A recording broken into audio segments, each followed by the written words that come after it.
মুই হইলাম গিয়ে আমেগের বরিশাল্লাম আইয়া বলছেন। বিষয়টা হয়েছে এই যে খাওয়া খাজা দেখতেছেন না আমরা এটি হচ্ছে আমার মায়ে মানে পাটতে দিয়ে সিস্টে মিস্টে ফেলাইছিল।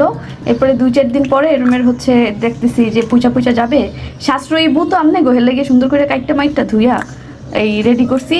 এরই তো খাওয়াইতে হইবে না, ফল আল্লাহ দেশে এর তো খাওয়াইতে হইবে। সুন্দর করে ধুইয়ে নিছি কয়েকবার ডুইলা ডুইলা। আর হচ্ছে আমার এই হাতে একটু ব্যথা এখান থেকে ফুইলা উঠছে, লাল আছে। তো যার কারণে ওই কাঁটা চামচ দিয়া ছিদ্র ছিদ্র করতে পারিনি, এই জন্য বটি দিয়ে এরকম করে কেচে নিচ্ছি। এখন একটু পানি লই এলাম আর দিয়ে দিব হচ্ছে লবণ।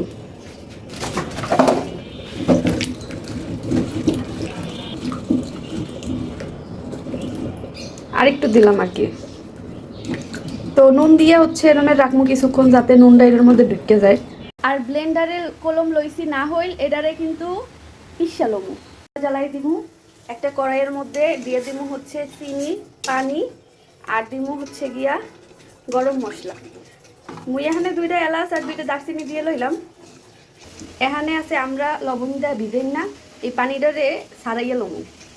আমরার মধ্যে লবণ পানি কলম ঢুকে গেছে। এইদিকে চিনি শিরাটা হয়েছে এই।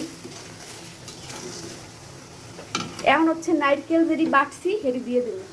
না হইল না, না হইল না হইল বাটা দিয়ে দিলাম। এবার একটু গুঁড়া দুধের মধ্যে পানি মিহাইয়া দিয়ে এলাম। গুঁড়া দুধ যেহেতু আমরা লবণ পানিতে ভিজেই না আসলে এক্সট্রা করে আর কোনো লবণ দিব না, নাস্তে করে সাইডে দিব।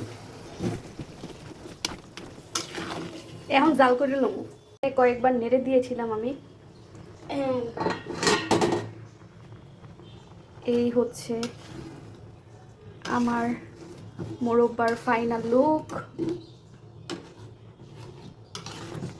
এটা অলমোস্ট ডান, সেদ্ধ হয়ে গিয়েছে ভালো। কালারটা দেখে বুঝতে পারতেছেন চেঞ্জ হয়ে গিয়েছে।